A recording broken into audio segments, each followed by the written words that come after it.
High friends, welcome to my YouTube channel মানসীর রান্নাঘর। আমি মানসী আবার আপনাদের সামনে চলে এসেছি একটা নতুন রেসিপি নিয়ে। আজ আমি আপনাদের সামনে করে দেখাবো সুজির পকোড়া। এই সুজির পকোড়া তৈরি করতে আমি এখানে নিয়েছি 1 কাপ সুজি, হাফ কাপ টক দই আর গাজর আর বিনস কিছুটা নিয়ে ছোট ছোট করে কেটে আমি সেদ্ধ করে জল ঝরিয়ে নিয়েছি। এখানে নিয়েছি নুন, কাঁচা লঙ্কা, ধনেপাতা, গুঁড়ো লঙ্কা, চাট মশলা আর বেকিং সোডা। আমি একটা পাত্র নিয়ে নিয়েছি এখানে বড়, তার মধ্যে সুজিটা দিয়ে দিচ্ছি আর এখানে দিয়ে দিচ্ছি টক দই। টক দইটা ভালো করে ফেটিয়ে নিয়ে টক দইটা এর মধ্যে মিশিয়ে দিচ্ছি। এবার টক দইটার সাথে সুজিটা ভালো করে মিশিয়ে দিচ্ছি।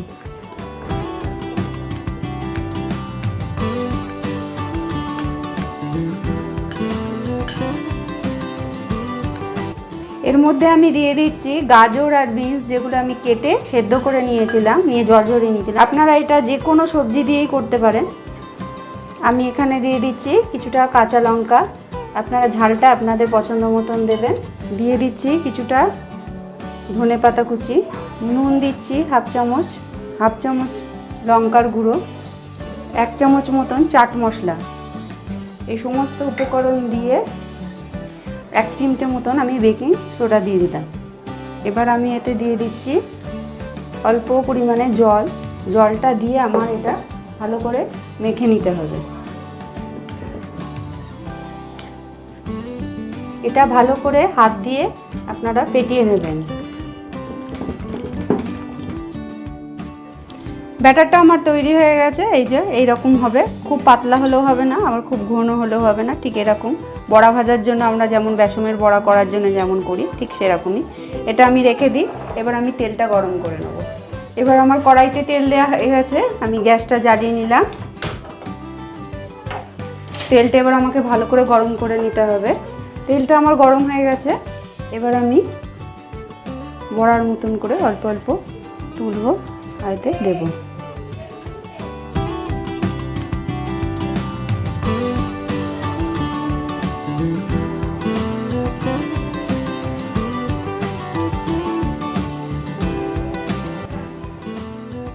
এবার আমি এটাকে আস্তে আস্তে উল্টে দেবো। এগুলো বর্ষাকালে চায়ের সাথে খেতে ভীষণ ভালো লাগে। এটা যখন ভাজবেন আপনারা তখন মিডিয়াম ফ্লেমেই ভাজবেন, তাহলে ভেতরটাও ভাজা হবে আবার বাইরেটাও সুন্দর ভাজা হবে, দুটোই। পকোড়াগুলো আমার ভাজা হয়ে গেছে, এরকম লাল লাল করে ভাজবেন। তেলটা আমি ঝরিয়ে নিচ্ছি। এগুলো চায়ের সাথে খেতে ভীষণ ভালো লাগে। বৃষ্টির দিনে চায়ের সাথে খুবই সুন্দর খেতে। এটা আপনারাও বাড়িতে করুন। আর কেমন লাগলো বলতে ভুলবেন না কমেন্ট বক্সে। ভালো লাগলে লাইক করুন, শেয়ার করুন। আরও নতুন নতুন রান্না শিখতে হলে চ্যানেলটাকে সাবস্ক্রাইব করুন। আরও নতুন নতুন রান্না মিস করতে না চাইলে বেল আইকন প্রেস করুন। Thank you.